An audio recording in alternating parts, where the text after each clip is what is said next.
Hi everybody, what's today? Happy Friday or happy Saturday. I hope you guys are doing well and staying blessed as always. I am here for my dance class, but I am early as usual, so I thought I'd come here and make this video and talk to you about something that I have been really pondering on for the last couple of days. I have been doing a lot of self-reflecting, trying to see how far I've come, because the only time you should look back, it's just to really see how far you've come and what God has gotten you through and all of that. You don't look back because you want things to be the way they were. You look back just as a place of reference to see how far you've come. And just when you thought you couldn't do it, well, there you are doing it, and you're in a much better place right now than you were in the past. And part of that made me think about the subject of cheating and how I didn't really know what pain really was until I was cheated on. And it's not easy for me to say that. I mean, it brings back memories. It brings back those dark days that I went through. But it's also good to share it with you, because cheating happens to the best of us. And it's by no means because there is something wrong with you or there is something wrong with me. It's got everything to do with the other person who has caused you that pain. So I didn't know what pain was until I was cheated on by the one I loved, by the closest person to my heart. That pain, I don't even know how to describe it. I don't even know how to put it into words, because when you find out you've been cheated on, it's just an excruciatingly devastating pain. And if you've been cheated on, then you know what I'm talking about. And when you get cheated on by the closest person to your heart, we can't help but get into that really dark place and start asking ourselves questions that diminish our power and diminish our self-worth and value. So you can't help but question, what is wrong with me? There must be something wrong with me. That's why he or she cheated on me. Maybe I don't have what the other person has. Maybe the other person that person cheated on me with is better than me. And please excuse the traffic. It's just Saturday, so it's really busy around this area.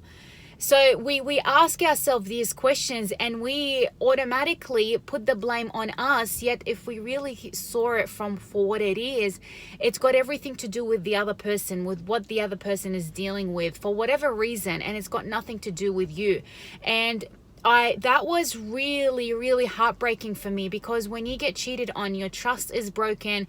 Everything you built gets crumbled and shattered into just minutes, if not seconds.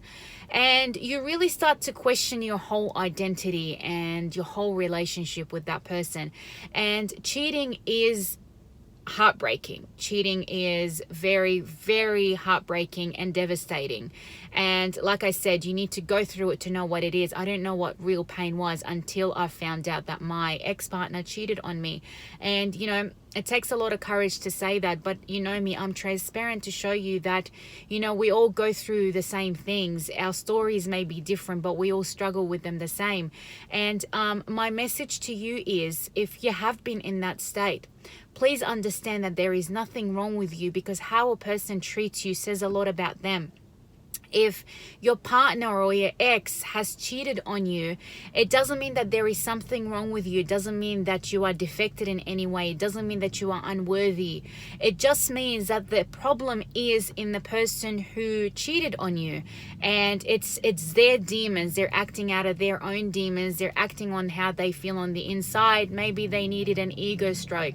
If you've been with a narcissist, it's all about their ego, and they will, do whatever it takes at any cost to get their narcissistic supply.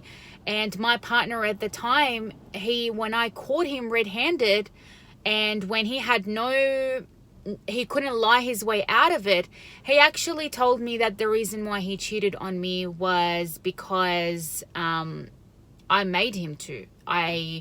It was because of me that he cheated. It was because we had a fight and he was just angry, and it just happened in the heat of the moment. And he had the audacity to turn it around on me and tell me that it was my fault that he cheated on me. And that's what narcissists do. If you've watched me, if you've read my book, then you know that they are blame shifters, that, you know, they try and lie their way out of everything, but when you catch them red-handed with evidence that they cannot deny, then they accept responsibility, but they put the blame back on you. So in essence, they don't accept any accountability or responsibility. And, you know, you don't want to be with a person like that. And don't ever look back and wish for things to be different. And that's another message on its own, because if it was great, God wouldn't have taken you out of there. If the place that you were in, if the place that you had settled in was so good for your soul, heart and mind and spirit, then God wouldn't have needed to call you out of there. So thank God that you're not in that place anymore. Thank God that you're in a different place.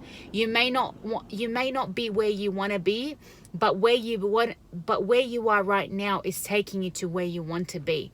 And thank God that you're not back there.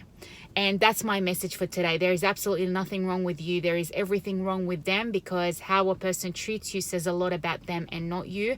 So head up high, walk forward with God, and understand that God is a God of justice, and he will repay, and he will give you a double recompense for all your former trouble. And I hope that that message is going to encourage you to just keep moving forward and believe in yourself. I love you. May God bless all your souls, and have an amazing weekend. Bye, guys.